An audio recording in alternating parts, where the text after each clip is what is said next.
Hello बेटे, I hope all of you are well and also your study is going very well. देखो भाई, last time जो हमने किया था वो क्या किया था। लास्ट टाइम हमने पढ़ा था magnetic field due to a straight current carrying conductor of finite length, जिसकी कुछ फाइनाइट लेंथ थी। आफ्टर दैट हमने उसके स्पेशल केसेस देखे थे और स्पेशल केसेस में हमने देखा था कि इनफाइनाइट लेंथ के लिए हम कैसे निकाल देंगे। ऑन द एक्सिस के लिए भी हमने देखा था कि जो हमें बायो-सावर्ट्स लॉ था उससे जो भी रिजल्ट मिले हैं वो सारे क्या हैं, बिल्कुल सही थे। ठीक है, on the axis of the conductor magnetic field कितना आ रहा था, 0 आ रहा था। अब हम नेक्स्ट जो पढ़ेंगे वो क्या पढ़ेंगे, magnetic field due to current carrying coil, current carrying coil, और वो भी सर्कुलर। ठीक है, current carrying circular coil, magnetic field on axis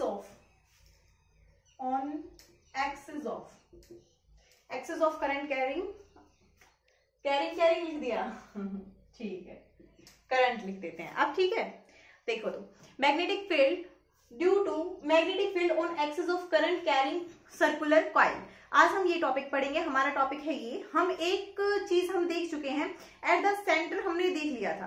centre जब हमने देखा था तो सेंटर के लिए हमारे पास एक फॉर्मूला आया था। क्या फॉर्मूला आया था, जल्दी से बताओ, जल्दी करो। सभी को पता है कि क्या फॉर्मूला आया था, म्यू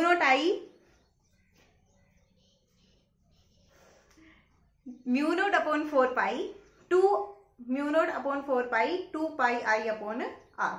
ये फॉर्मूला आया था हमारा on the centre of the circular coil. अब हम देखना चाहते हैं कि अगर हमारी जो सर्कुलर कॉइल है वो कुछ इस तरह रखी हो और पॉइंट हमें यहां पर दे रखा हो, इट इज डिस्टेंस x। ठीक है, और इस सर्कुलर कॉइल का रेडियस जो है वो कितना है, a है। ठीक है, सर्कुलर कॉइल का रेडियस है a हमारे पास, और इसमें करंट फ्लो कर रहा है इस डायरेक्शन में। ये करंट ऐसे इसमें फ्लो कर रहा है। हमें निकालना है इस करंट कैरिंग कॉइल की वजह से magnetic field at point P। ठीक है, let A be the radius of the coil, A be the radius of the coil. Coil का रेडियस है A and we have to find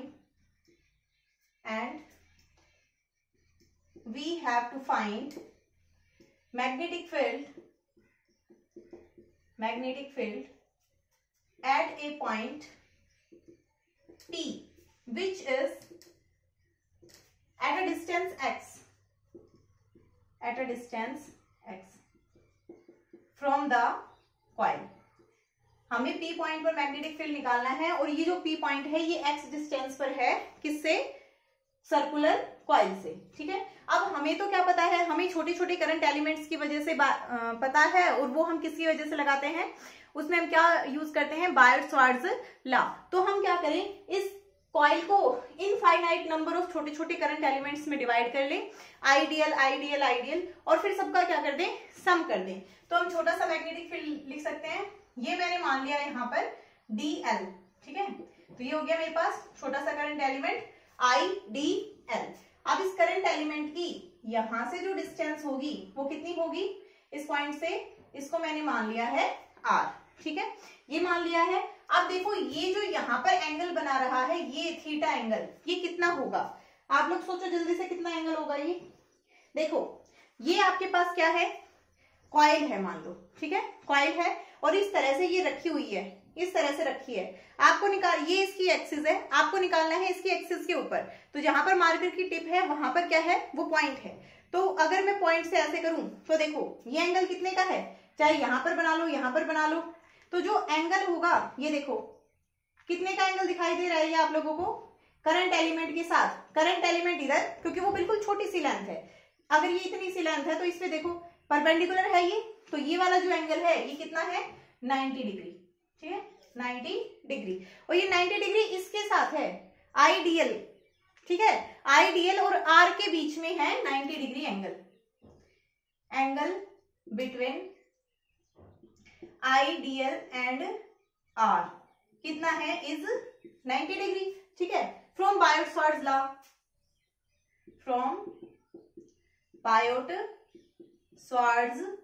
law, Biot Savart law से हम क्या लिख सकते हैं, dB small magnetic field due to small current element, क्या लिख सकते हैं, mu naught upon 4 pi I dl sine theta upon R square. ठीक है, I dl sine theta upon R square.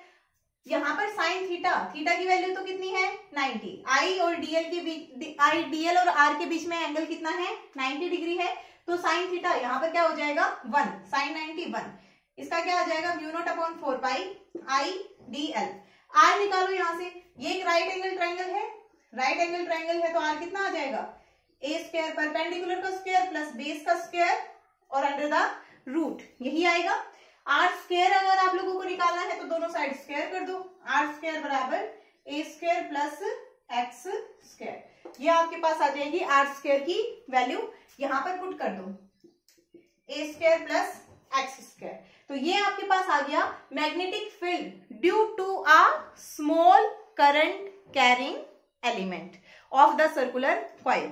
अब बात आती है डायरेक्शन की, तो ये आइडियल है इस प्लेन में, एक प्लेन में हो गया ये वाला प्लेन, आइडियल आर इस प्लेन में हो गया, तो अब बच कौन सा गया, ये वाला प्लेन हो गया, ये प्लेन हो गया, तो ये एक्सिस बच गई सिर्फ, तो मतलब जो मैग्नेटिक फील्ड होगा वो किधर होगा, इस एक्सिस में होगा, ऊपर वाली एक्सिस में होगा, तीसरे एक्सिस में, बिकॉज वो दोनों के क्या होता है परपेंडिकुलर होता है। ठीक है, अब दोनों के परपेंडिकुलर होगा, मैं यहां पर बना दूं, ये क्या है, इसको मैंने नाम दे दिया P, और ये क्या है डीबी की डायरेक्शन है। ठीक है, किसकी डायरेक्शन है, डीबी की डायरेक्शन है। अब हर एक उस पर हमें क्या लेना पड़ेगा, छोटे छोटे करंट एलिमेंट्स की वजह से क्या लेना पड़ेगा, मैग्नेटिक फील्ड लेना पड़ेगा, यहाँ पर यहाँ पर यहाँ पर। अब मैं यहाँ पर और देख लेती हूँ। ठीक है, ये एक और आइडियल मान लिया मैंने, इसकी वजह से जब मैं मैग्नेटिक फील्ड लिखूंगी तो क्या आ जाएगा मेरे पास, सेम ये वाली एक, इधर से ये डिस्टेंस कितनी होगी आर होगी, तो उसकी वजह से भी कितना मैग्नेटिक फील्ड आएगा, आई डीएल ए स्क्वायर प्लस एक्स स्क्वायर, और ये तो क्या है अलोंग अलोंग पीई पीई। ठीक है, और ये जो पीई है ये परपेंडिकुलर है, इस पॉइंट को आप नाम दे दो ओ, और इस पॉइंट को कुछ भी नाम दे दो, क्या नाम दोगे, क्यों, ओके ओके। ठीक है, ओके ओके परपेंडिकुलर है, मतलब ये आर की भी परपेंडिकुलर है, और साथ साथ में किसके परपेंडिकुलर है, ये हमारे पास साथ साथ में डीएल के भी परपेंडिकुलर है। ठीक है,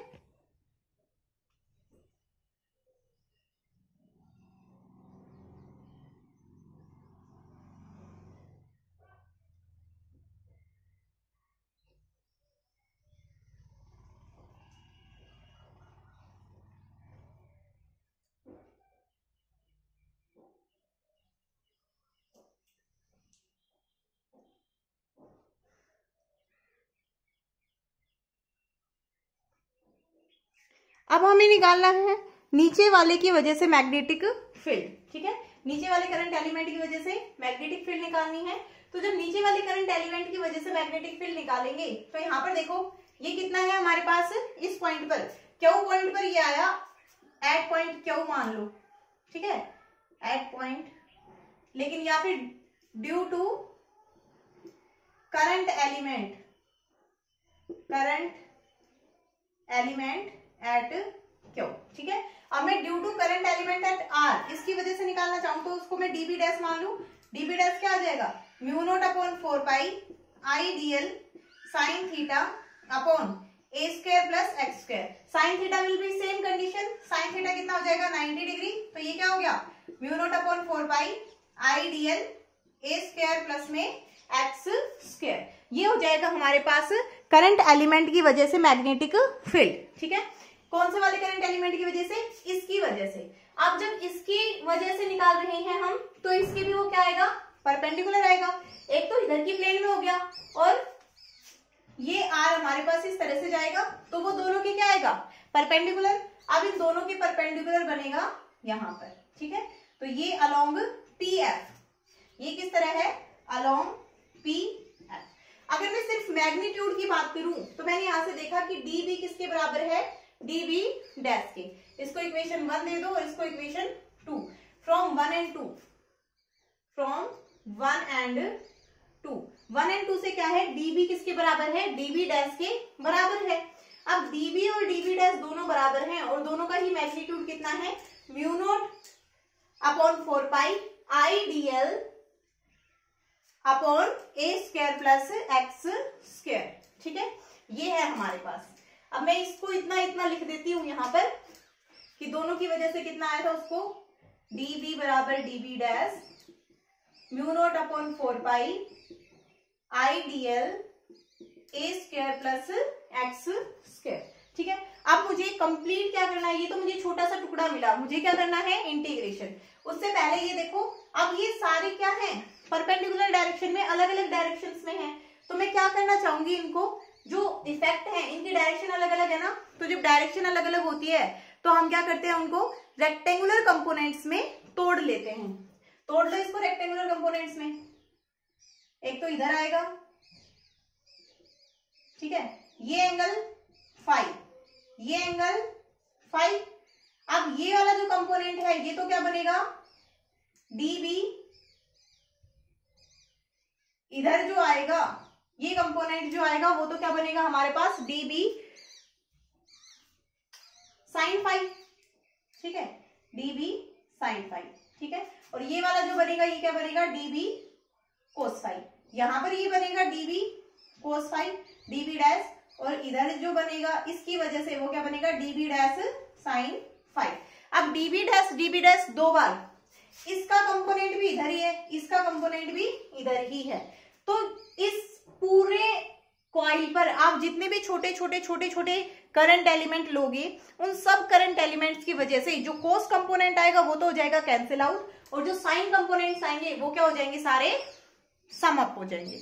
ठीक है, तो अब आप यहां पर आपको सिर्फ किसकी वजह से लिखना है, dB साइन फाई की वजह से लिखना है, मतलब टोटल जो आपके पास आएगा वो क्या आएगा, dB sine phi.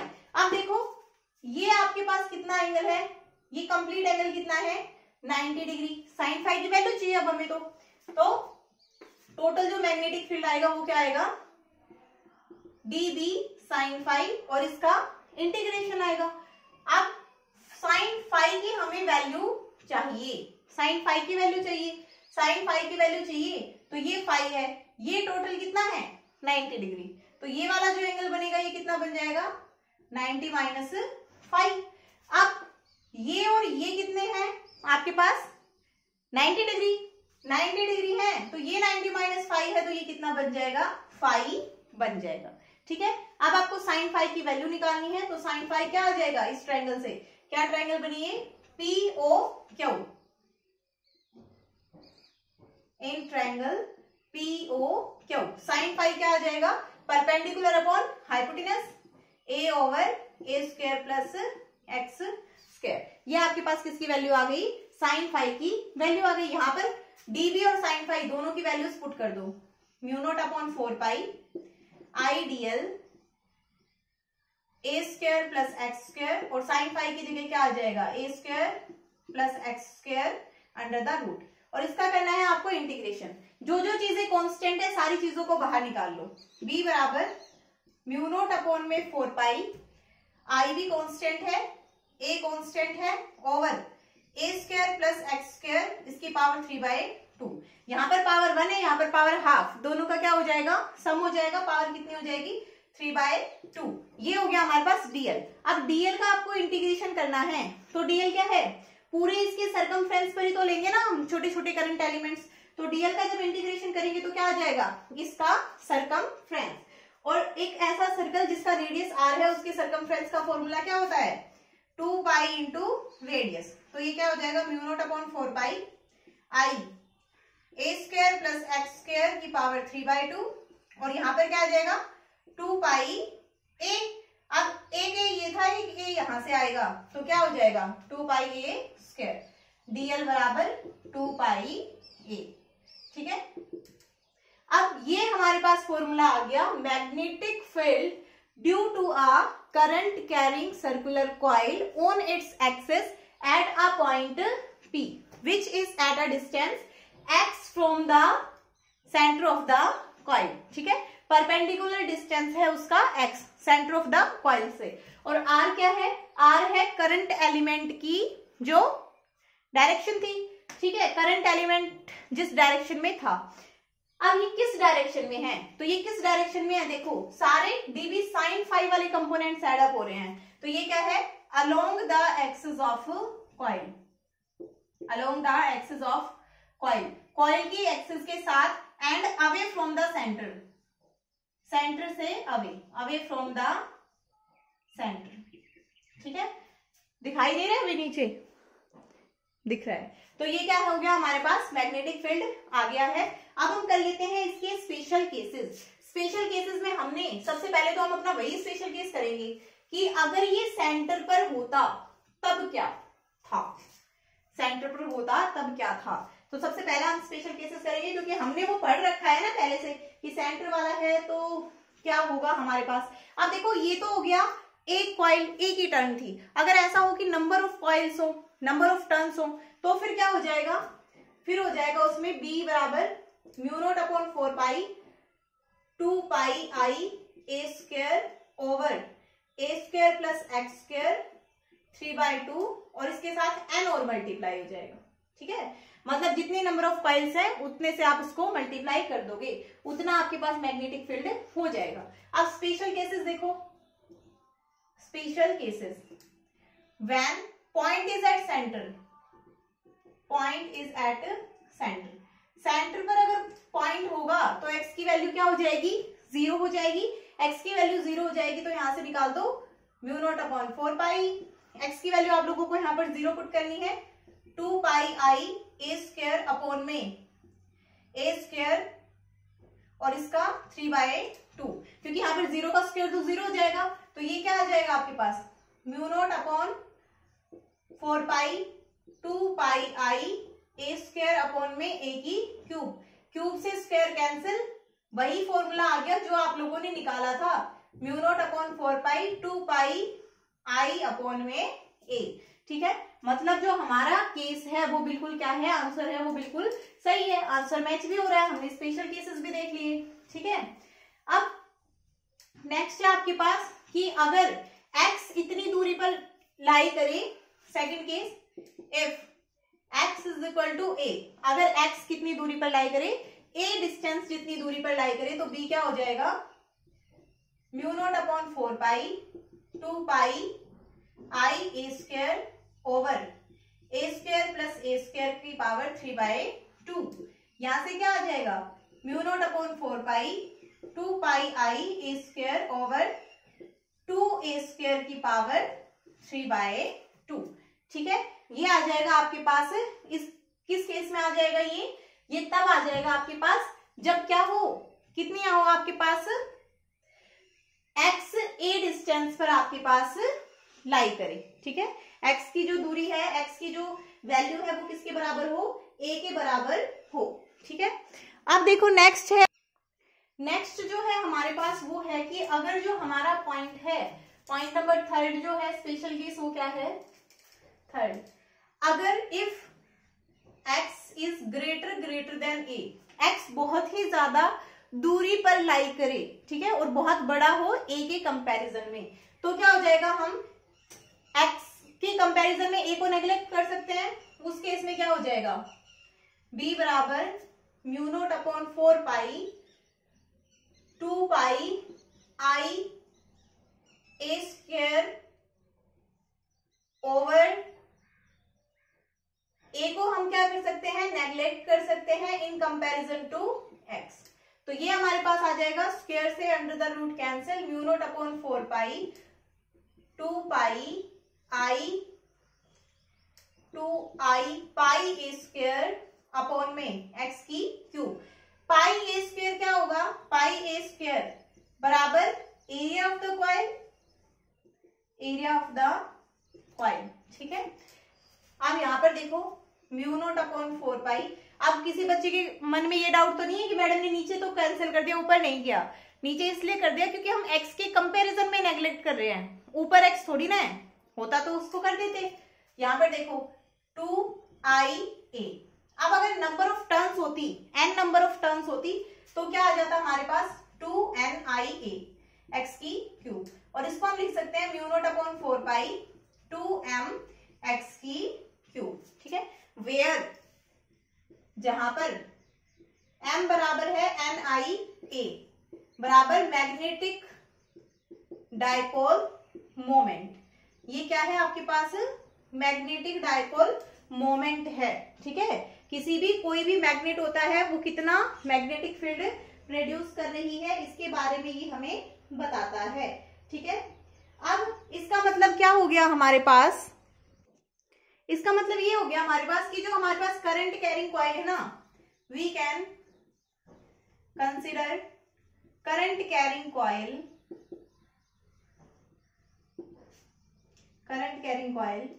As a magnetic dipole. Magnetic dipole की तरह उसको कंसिडर कर सकते हैं, which produces its own magnetic field. Which produces its own भी नहीं लिखो तो लिख दो इट्स मैग्नेटिक फील्ड। ठीक है, ये है हमारे पास। और ये किसके बराबर होता है? मैग्नेटिक डाइपोल किसके बराबर हो गया यहां से? Magnetic dipole can be found out या is equal to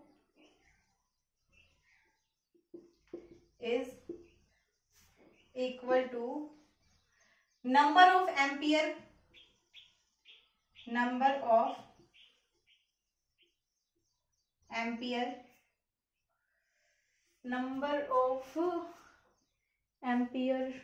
coil, क्या लिख सकते हैं भाई इसको? Number of ampere coil turns लिख लो। Number of ampere turns is equal to the product of number of ampere turns with area of the coil. ठीक है, कॉइल के एरिया के साथ। अब ये यहां तक क्लियर हो गया है आई थिंक, कि यहां तक इसने में कोई भी डाउट नहीं होना चाहिए। ठीक है, आप देखो नेक्स्ट इसकी यूनिट्स अगर लिखनी हो तो एसआई यूनिट्स। एन की कोई यूनिट होती है? N is a number, it doesn't have any unit, तो क्या हो जाएगा? आई की होती है एम्पियर और ए की होती है मीटर स्क्वायर। तो एसआई यूनिट क्या आ गई? Ampere metre square. Magnetic dipole की एसआई यूनिट कितनी हो गई? Ampere metre square. ठीक है, क्लियर हो गया है यहां तक। अब नेक्स्ट अगर आप लोगों को बनाना हो ग्राफ, ठीक है, इसके बीच में ग्राफ बनाना हो तो आप लोग क्या करेंगे? ठीक है, उस केस में ग्राफ कैसे बनता है? और जो मैग्नेटिक करंट, देखो जो इसको हमने मैग्नेटिक डाइपोल बोल दिया। मैग्नेटिक डाइपोल का मतलब करंट लूप को हमने मैग्नेटिक डाइपोल बोला है। अगर इसका मतलब इसके पास क्या होनी चाहिए? दो पोल्स होने चाहिए। It must have two poles. अब ये इधर, अब क्या करें? दो पोल्स तो नहीं है इसके पास, हम कैसे बता दें कि इसके पास दो पोल्स है? इधर करंट इस डायरेक्शन में है और इधर करंट इस डायरेक्शन में है, ऐसे घूम के आ रहा है ना, इसको मिला दिया तो ये तो कैसा पोल बन गया? South pole. ठीक है, और लास्ट 2 लेक्चर्स में मैं इस चीज को क्लैरिफाई कर चुकी हूँ कि अगर आप इसको इस तरफ से देख रहे हो, ये आपको कैसा दिखाई देगा? क्लॉकवाइज। तो जब आप इसको बैक साइड से देखोगे तो ये कैसा दिखाई देगा? Anti clockwise. ठीक है, और जब एंटी क्लॉकवाइज दिखाई देगा उस टाइम पे जो हमारे पास पोल बनेगा वो कौन सा बनेगा? North pole. ठीक है, मतलब जो हमारे पास करंट कैरिंग कॉइल है उसमें जब करंट फ्लो कर रहा है एक ही डायरेक्शन में, तो उसको जब हम एक साइड से देखेंगे तो किस तरह से बिहेव करेगा? नॉर्थ पोल की तरह। दूसरी साइड से साउथ पोल की तरह वो बिहेव करेगा। जैसे कि बार मैग्नेट होती है, बार मैग्नेट का मैग्नेटिक डाइपोल मोमेंट होता है एक साइड से, तो किसकी तरह बिहेव करती है? बोलो, नॉर्थ पोल, दूसरी साइड से साउथ पोल। इसी तरह हमारे पास जो करंट कैरिंग कॉइल है वो एक साइड तो किसकी तरह बिहेव करती है? नॉर्थ पोल की तरह, और दूसरी साइड किसकी तरह बिहेव करती है? साउथ पोल की तरह। आपको बताना हो कि कौन सा नॉर्थ है कौन सा साउथ, तो आपको करंट की डायरेक्शन चेंज करनी पड़ेगी। If current is in anti clockwise direction then that will be north pole, and if current is in clockwise direction then that will be south pole. ठीक है, तो ये है हमारे पास इसी तरह इसलिए मैग्नेटिक जो हमारे पास करंट लूप है वो किसकी तरह बिहेव करता है, डायपोल की तरह बिहेव करता है, बिहेव्स लाइक डायपोल, ठीक है। और इसके दो पोल्स होते हैं, नॉर्थ एंड साउथ पोल। ये अपना खुद का क्या करता है, मैग्नेटिक फील्ड प्रोड्यूस करता है। अब अगर आप लोगों को बनाना हो ग्राफ, और ग्राफ किसका बनाना हो, बी वर्सेस एक्स, ठीक है, बी वर्सेस एक्स। ये है हमारा सेंटर ऑफ द कॉइल, ठीक है। सेंटर ऑफ द कॉइल पर जो वैल्यू होगी उसको हम रखेंगे यहां पर, ठीक है। At the centre of the coil जो मैग्नेटिक फील्ड की वैल्यू होती है वो क्या होती है, सबसे ज्यादा मैक्सिमम होती है। क्यों मैक्सिमम होती है, क्या फॉर्मूला है, mu naught upon 4 pi 2 pi I upon में ए, ठीक है। और यहां पर ए अगर मैं लिख दूं तो यहां पर क्या आ जाएगा, ए स्क्वायर, यही होती है हमारे पास। अब देखो म्यू नॉट अपॉन 4 पाई, इसकी जो वैल्यू थी वो क्या थी, एक्स डिस्टेंस पर, ये एक्स डिस्टेंस पर है, एक्स डिस्टेंस पर बी है, और ये सेंटर पर है, ठीक है, सेंटर पर बी, इसकी ये वैल्यू है। अगर ऊपर ए स्क्वायर करूं तो नीचे ए की क्यूब है, यहां पर देखो 2 पाई आई ए स्क्वायर, और नीचे क्या है, ए स्क्वायर प्लस एक्स स्क्वायर, इसकी 3/2, ये वैल्यू है। तो एक तो सिर्फ क्या हो, ए क्यूब से डिवाइड हो, इतने नंबर से, मतलब ए क्यूब की, ए की वैल्यू मैंने क्या मान ली, जो भी है यहाँ पर ए क्यूब, उसकी वैल्यू मैंने क्या मान ली, 2 मान ली, ठीक है। एक तो सिर्फ ए के क्यूब से 2 से 8 से डिवाइड हो, दूसरा ए के क्यूब में यहां पर अगर आप इसको खोलोगे तो क्या बनेगा आपके पास, ए स्क्वायर प्लस एक्स स्क्वायर फिर अंडर द रूट, कुछ ऐसा बनेगा। तो जब आप इसको खोलोगे तो ये वैल्यू क्या आएगी, बड़ी आएगी, ठीक है। जब ये वैल्यू बड़ी आएगी, ये वाली वैल्यू बड़ी आएगी नीचे वाली, जब बड़ी वैल्यू से आप डिवाइड करोगे तो वैल्यू क्या हो जाएगी, बी की वैल्यू डिक्रीज होती चली जाएगी, और डिक्रीज किस पैटर्न में होगी, इस पैटर्न में, ठीक है।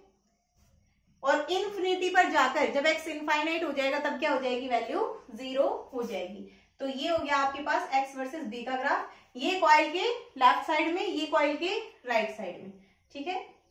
तो आप लोगों को बिल्कुल भी कंफ्यूज नहीं होना है, ये मैग्नेटिक फील्ड का ग्राफ है, इस तरह से आता है। मैक्सिमम कहां पर होता है magnetic field, at the centre of the circular coil, ठीक है। तो हमारा इतना ही कंप्लीट हो गया है। अब देखो हमने सबसे पहले सारी चीजों में यूज क्या किया है, बायोट-स्वार्ट्ज लॉ, मतलब ये सब किसकी एप्लीकेशंस है, बायोट-स्वार्ट्ज लॉ की एप्लीकेशंस है। नेक्स्ट हम पढ़ेंगे टोरॉइड, सोलेनॉइड, वो सब पढ़ेंगे। तो हमने क्या किया, हम उसमें इनका यूज कर लेंगे, ठीक है, जो हमने रिजल्ट्स निकाल लिए इन्हीं का यूज कर लेंगे। एक्सिस पर देखना है, सेंटर पर देखना है, और न्यूमेरिकल्स में ये सारे फॉर्मूलाज हमें याद होंगे तो हम तुरंत कर लेंगे, याद नहीं भी है तो आप लोग अपने बेसिक से चलो, फिर कोई दिक्कत नहीं है, इजिली कर सकते हो, ठीक है। तो आज के लिए इतना ही काफी है, नेक्स्ट हम करेंगे नेक्स्ट लेक्चर में।